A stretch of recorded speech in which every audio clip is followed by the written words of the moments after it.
Warning, censorship. Warning, censorship. I got a knock on my door at 6:45 while I was still in bed on my day off. There's an AHS person there and RCMP. AHS and the RCMP are currently at the whistle stop, and they are locking my doors, changing the locks without a court order. So, I'll show you guys what's going on here. There's a significant amount of money in supplies in the store right now. When you account for the store, my pantry, both coolers, my cigarette drawer, no alcohol, of course, but the fuel in my fuel tanks, it's close to 70,000. So we are 100% open for business. We're still serving Freedom Burgers. We've got coffee on, we've got pop available, and chips and chocolate bars and stuff, just whatever we can round up. And while we can't serve you the classic whistle stop hamburgers that you're all used to and that you all love, we're doing our best, and we can still feed you, and you can visit with your friends and neighbors right here in our Whistle Stop Freedom Park. So this is going to be the biggest protest that Alberta's ever seen. We have thousands of people going to be here. And the people that are coming, they believe in our rights and freedoms. They don't want to see them eroded any further. They don't want to see chains on anybody else's door. They don't want to see fences around churches or interference by the government. They want to be free as we were born in Canada. So that's what this weekend's about. It's about pushing back against these garbage restrictions that we're forced to deal with every couple weeks. The moving goalposts, the manipulated numbers, the misrepresented information, like all of this stuff has come to a point now where we have people coming from all over Canada and Alberta meeting at one place to say, no, we're not going to take this anymore. Sheila Gunn Reid for Rebel News, and I'm here at the Whistle Stop Cafe in the central Alberta town of Mirror, Alberta. Because this morning, Alberta Health Services and the RCMP seized the building here in a dawn raid. Now, for those of you who have been following along with our coverage of the Whistle Stop over the past few months, this cafe has been staring down the Alberta government's entire health bureaucracy and local law enforcement as owner Chris Scott chose to reopen his restaurant in defiance of the lockdown restrictions way back in January, and they have not closed since. Since then, this small town gas station, convenience store, restaurant, and campground has been subject to near constant surveillance from Alberta Health Services and the local RCMP. Chris has himself been issued multiple closure notices and summonses to appear in court. There was even a court order issued to close the restaurant, that if Chris were found in breach of it, he could have gone to jail for contempt of court. However, before Chris was arrested for violating the court order, the government reopened restaurants, and I think Chris had a lot to do with that. Now, from the beginning of this ordeal, Rebel News viewers have been crowdfunding a lawyer to help Chris through our largest civil liberties project to date, FightTheFines.com, where we help people fight their lockdown tickets in court at no cost to them by putting them in touch with top criminal lawyers to take their cases. Chris's lawyer is Chad Williamson from Williamson Law in Calgary, and we'll hear from him in a little bit. But first, let's hear from Chris himself. Chris, tell us how you found out that your property was being seized by the province this morning. I got a knock on my door at 6:45 while I was still in bed on my day off. There's an AHS person there and RCMP serving me documents. Now, I saw in the live stream, because I watched it pretty closely, you talked about the sheer amount of perishable supplies you have inside your store, and you can't get to them. Oh yeah, there's a significant amount of money in supplies in the store right now. I think you said $70,000 in the live stream. Yeah, not perishable. So when you account for the store, my pantry, both coolers, my cigarette drawer, no alcohol, of course, but the fuel in my fuel tanks, it's close to 70,000. Wow. Now, you just said no alcohol, of course. People who have been following you closely know what that's in reference to, but just for people who haven't, tell them what happened. So I think it was about a week ago, AGLC showed up with the RCMP unannounced and seized my beer and liquor out of my beer cooler. And your liquor license just gone? Yeah, well, they had suspended it the week prior, And the way that went is I wanted to be able to serve liquor and beer to my customers, or at least let them enjoy it here without being in violation of the Liquor Act. So I did review the act. I talked to my counsel, and I found a way that I interpreted the act that allowed me to still allow my customers to enjoy a sparkling beverage in my establishment. And I even reached out to AGLC, and I said, listen, this is what I'm going to do. This is how I'm interpreting the Liquor Act. If you have any concerns about this, please let me know, because I want to maintain compliance with the Liquor Act. And they said, okay, we'll do that. But I really did stress that I want to be compliant, and I was willing to do so. And instead of calling me or emailing me and saying, hey, we've interpreted this differently, you need to stop doing this, they just showed up with the cops and took my booze. And they didn't know if you were actually selling that booze. They just came and took your liquor. Yeah, they don't care what I'm doing with it. What the suspension says is that I can't have liquor in the place. It has to be locked up, and nobody can consume alcohol in my establishment. Not even you? Not even me. Wow. Now, I noticed on the closure notices, next to the teeny tiny little chain that they put on the door there, I wouldn't lock my bike up with that. I mean, it's designed to keep you out, but if you really wanted to get in there, you could. They've closed the campground too. Yeah, which boggles my mind. I don't know what that has to do with anything. The campground is a temporary residence, so how they think they have authority to close the campground down is beyond me. So they want you to go over there and evict your long-term campers. Yeah, that's what they want. Wow. You said you're local. Yeah. This is the only gas station convenience store for about 15 or 20 kilometers. Yeah. And yet the province just seized it, I guess for your own good. No, it's ridiculous. And the community obviously supports Chris. I've been here for months. Yeah. And they like him. They approve of what he's doing. Yeah, for sure. Nothing he's doing is out of line, so I don't know what else to say. No. Now, what does it mean for Mirror when your only gas station and convenience store is taken from you by the government? Well, it means we have to drive that much farther down the road, and I drive an old truck, so I'm probably going to run out of gas a couple times before I get there. We're just trying to make everything just a little bit more free, and I'm sorry that the province keeps saying we're doing this for the grandparents, to keep the grandparents safe. You rolled your eyes. No way, no way. My dad ended up in a supportive living. He actually got the shot. The next day he got so sick, he was in the hospital 3 weeks. He's 88 years old. After 3 weeks, he couldn't take care of himself anymore because of what happened. He's in a supportive living. He's lonely as could be. We're very limited to being able to see him. We get 2 hours once a week. He's very lonely. He has a hard of hearing, so it's hard to even talk to him on the phone. So, no, he would rather be out there living his last days. So, no. Now, you're not closing, obviously. You've just sort of rejigged your operations. Tell us what's going on here. So we are 100% open for business. We're still serving Freedom Burgers. We've got coffee on, we've got pop available, and chips and chocolate bars and stuff, just whatever we can round up. And while we can't serve you the classic whistle stop hamburgers that you're all used to and that you all love, we're doing our best, and we can still feed you, and you can visit with your friends and neighbors right here in our Whistle Stop Freedom Park. The Freedom Park. The Freedom Park. Now, you also have things planned for the weekend, and I think that's why the RCMP and AHS moved on you today, is because they're trying to prevent you from holding your mega event this weekend. Tell us about that. Well, when the kids in the playground are jealous of each other, they lash out. And unfortunately, the kid in the playground in the legislature, not in the legislature right now because he closed it, the kid in the playground is very upset with what I'm doing. And maybe he doesn't like the attention we're getting, and he doesn't like Albertans speaking out. So he's lashed out with some, basically a mandate to have harsher enforcement.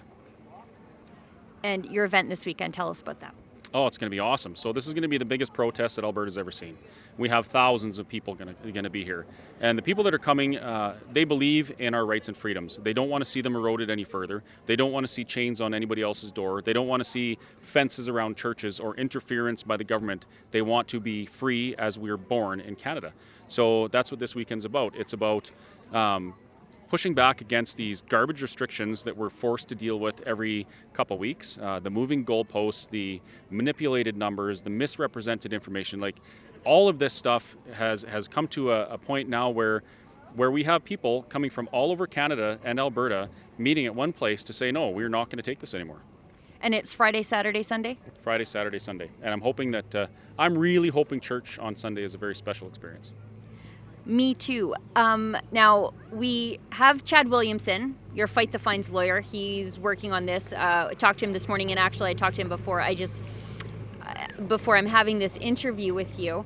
And he's doing that all at no cost to you. But you still are incurring significant costs. As you say, there's some $70,000 worth of inventory locked away in your store. How best do people support you if they want to buy a t-shirt, buy a burger, buy a gift certificate? How do they do that?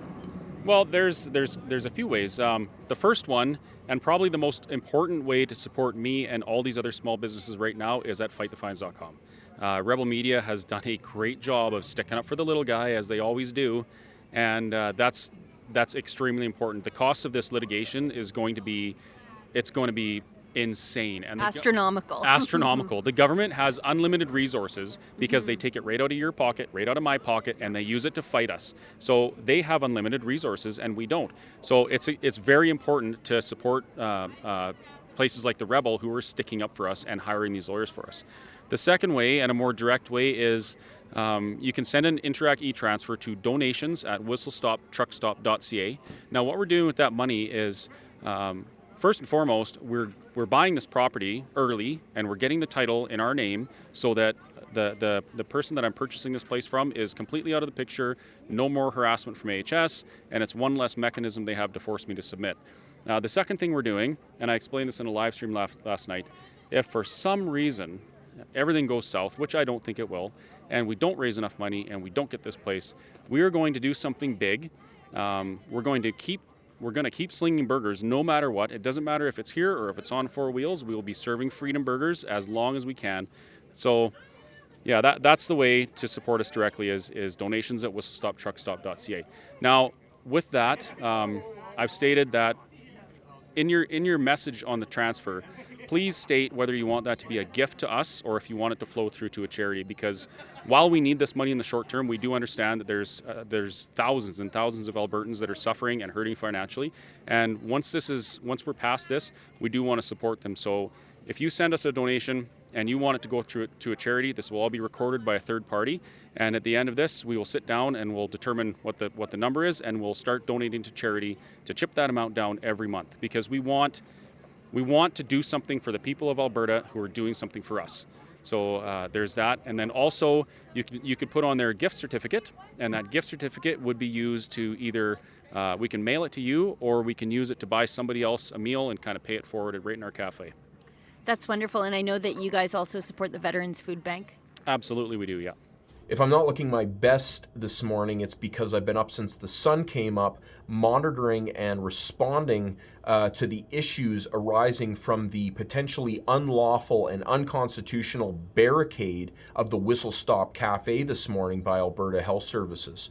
Now, in addition to the overarching problems that this has caused, there are also collateral issues now affecting the community members of Mirror, namely the fact that the only gas station in the area is now closed for business, which could potentially prevent community members from getting transport to essential services like food or medical services that are not immediately available in the Mirror area. Now, we are closely, as I said, following the situation. We're assisting our clients in our response. We've also got an overarching, more calculated response to various actions that have befallen some of the other restaurateurs and small businesses that we represent in addition to the Whistle Stop in responding to these actions. These things obviously take time, and we are working day and night here to try to find some sort of a remedy or resolution for these folks. And we will have more news for everybody in due course in that respect. Chris, I'm so proud to be able to help you. I'm so proud to be able to tell your story. I can't get over how stoic you are. You are cool as a cucumber, and you're staring down the entire Alberta government. I don't know how you do it. I don't know how either. Actually, no, I do know.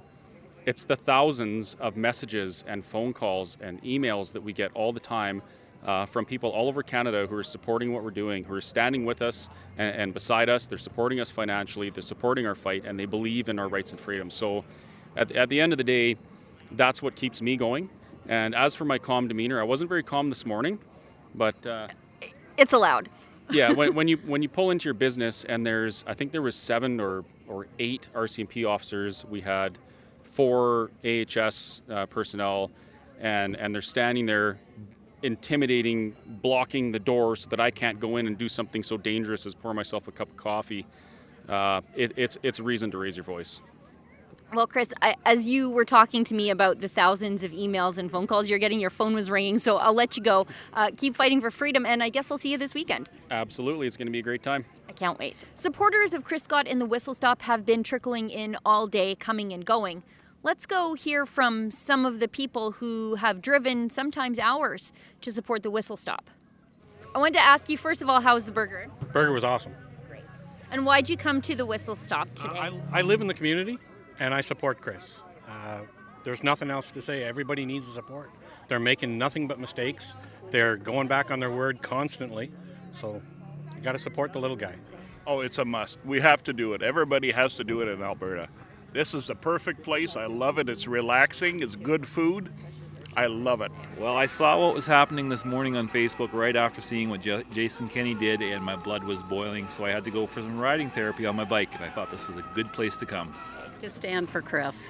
He made a comment, one blade of grass standing on its own is pretty weak, so let's all get the grass and come and stand together as a full lawn of support, and come have a freedom burger.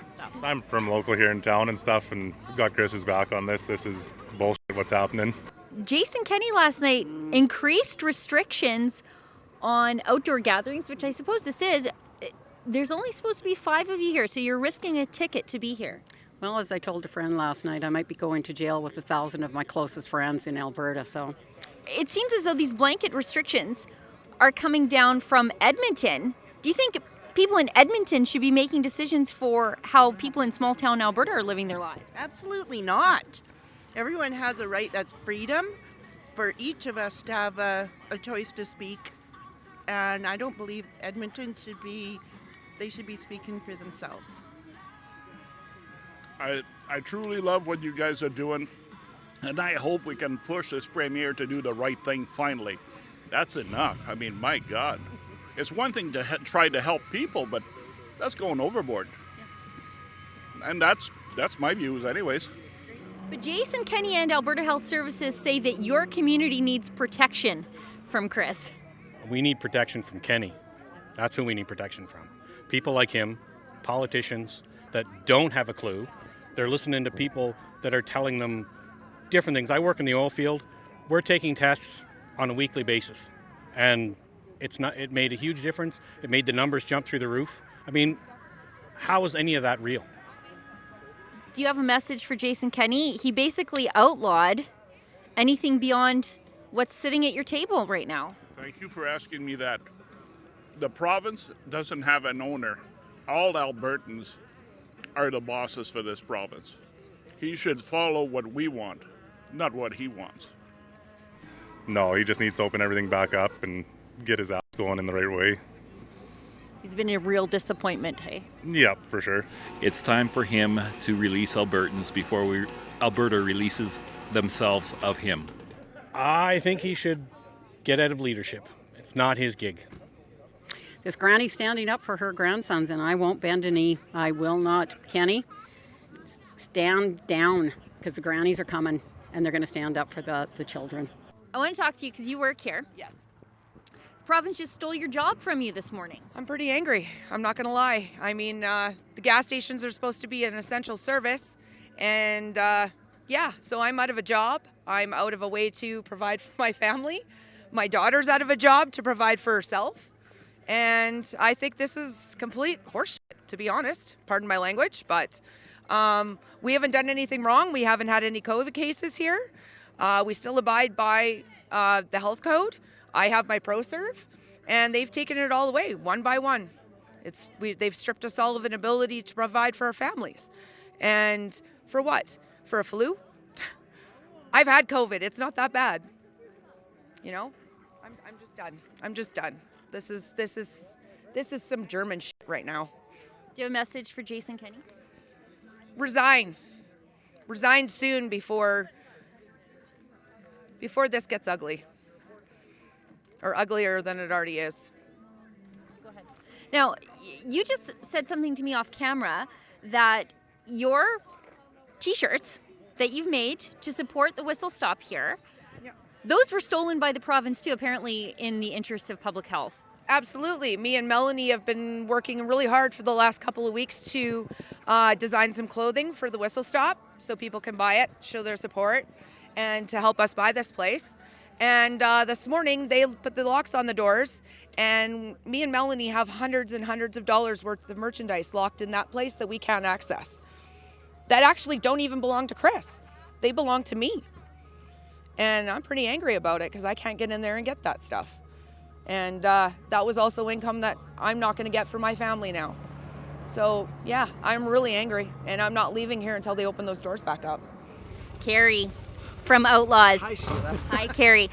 Why did you come to support the whistle stop? I have my ideas, but I'd love to hear it from you. Well, there's actually a couple of reasons. So number one is this is absolutely ridiculous that this is even happening. And Chris and I have actually become pretty close friends during this whole thing. Marla even has her trailer over here. And we've been sitting and kind of talking about freedom and doing that sort of thing. So I'm definitely here to support him. The other personal reason is because not only was I part of Outlaws, but I also have a jukebox and arcade games company. Tell us what it is so people can support you if they want. It's called Tunes Jukebox, and we have locations all over southern Alberta. And jukeboxes, arcade games, Big Buck Hunter, Golden Tee, pool tables, as well as doing all the entertainment stuff that we usually do. I love Big Buck Hunter, by the way. We'll get one in. Well, chances are I can probably just go in and take one out of my location because it hasn't made any money since November 26th. So that is another big thing with me is the fact that they shut that stuff down as well as the VLTs and have not opened it up since November 26th. And so I've got a jukebox sitting in here that I guess I can't get in to take it out or do anything on because they've got the locks on. I'll figure that out and see how that works. But the reason I'm here today is to actually put speakers outside because we wanted to actually have, entertainment out on the patio, which again, according to Jason Kenney's announcement last night, we cannot do, you can only have takeout service, I guess, but you cannot do dine-in, and now you cannot do patio service, which, if you imagine being a bar owner, I've spent how much money on installing plexiglass in the restaurant, and then they said, no, you can't do that inside. We're going to have to put you outside. Oh, great. Okay, well, I don't actually have a patio, so I'm going to spend $10,000 on a patio. And heaters. And a tent, and you name it. Only to find out, no, we're just not doing that. Where's the evidence? Where's the science behind you cannot be sitting outside and enjoying a bevy out there? It blows my mind that this is even happening, especially here in Alberta, especially here in Canada.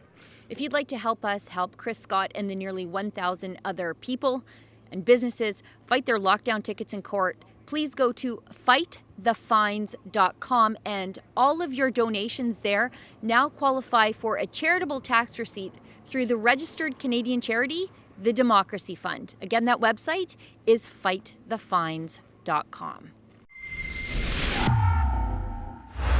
Unlike the mainstream media, we tell the other side of the story, and that's one of the reasons why YouTube will inevitably deplatform us. Please go to rebelnews.com, leave us a little bit of information, your email address, your phone number, so that we can stay in contact with you and let you know where we've gone when YouTube finally deplatforms us altogether. That's rebelnews.com.